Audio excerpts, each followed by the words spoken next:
12 nights, 12 chapters, each one a step deeper in the house. And now, the 13th. The walls remember your voice, the mirrors have learned your face, and the house is almost ready to let go. This is the final night, the last chapter of Threshold, which means it is the last night of 13 Nights of Macabre. If you've made it this far, you've already been counted.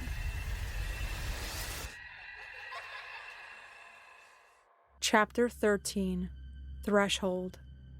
Morning is an idea, not a light, but the house wears it anyway. The air is less cold. The lavender smells like it's remembering itself. I stand facing the red door, ledger tucked against my chest, pen in my fingers like a wand someone very kind finally handed me. Behind the door, the blue hall, patient, empty, reflective. Behind me, the frames with their polite tilts, their penciled edges, their rules like prayers. "What do you want?" I ask the house one last time. The frames answer by straightening every one until the hallway is neat enough to pass inspection. It feels like gratitude. "Return what you borrow," I tell it. "I know." I take the clear marble from my pocket. It behaves like a marble until it doesn't. The weight slips, the edges soften, the thread of absence inside unravels into a thin line of light that looks like an awful lot like a seam. "Lights lie," I say, "but names don't." I set the knot marble on the floor at the exact edge of the threshold. It sizzles like a drop of rain on a hot pan and becomes a line of bright, clean nothing that divides Red Hall from the blue in a way even the house can't argue with. "Rule 9, I say, and I say it like a benediction.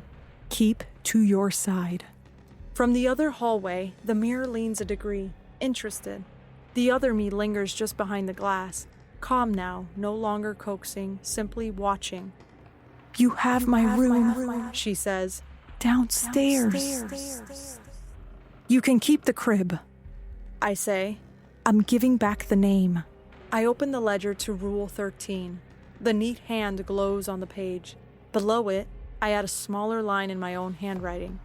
If the house remembers, it must also forget.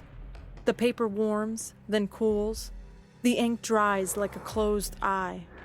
A wind I can't feel ruffles the runner. The red door sighs, frustrated, reconciled. A click answers deep inside the wall like a jaw unclenching. Somewhere in the nursery, the wardrobe unlocks. Keys rattle and then go still. Upstairs, the baby monitor whispers, "Good night," in a voice that sounds like a mother who finally got to sleep. I set my palm flat against the red door. It does not breathe. I press hard. It opens not to the blue hall, but to the same hall I stand in, clean and ordinary in morning gray. The mirror across the way shows nothing but a bald wall.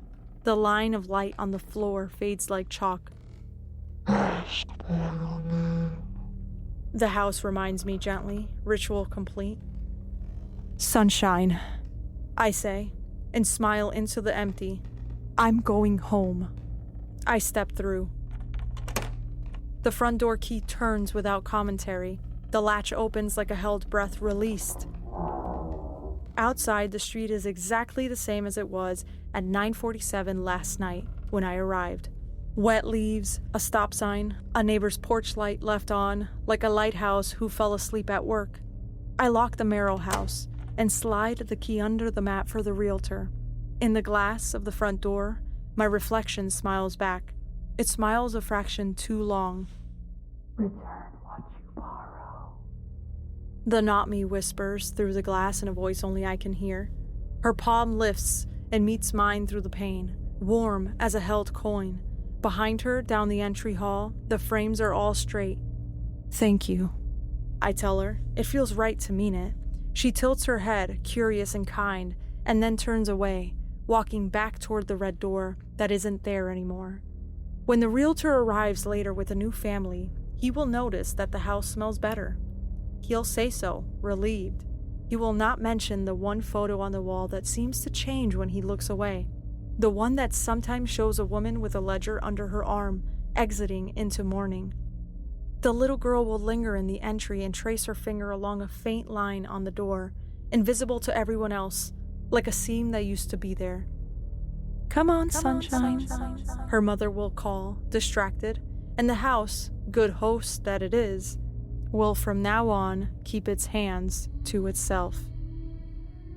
Every house keeps its ghost, but sometimes the ghost learns to keep the house. And when memory finally lets go, what's left behind isn't fear, it's peace.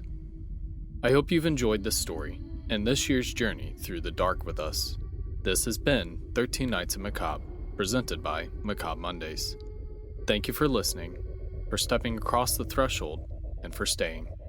Until next October, keep your lights low, your doors locked, and your mirrors covered. Good night and happy Halloween.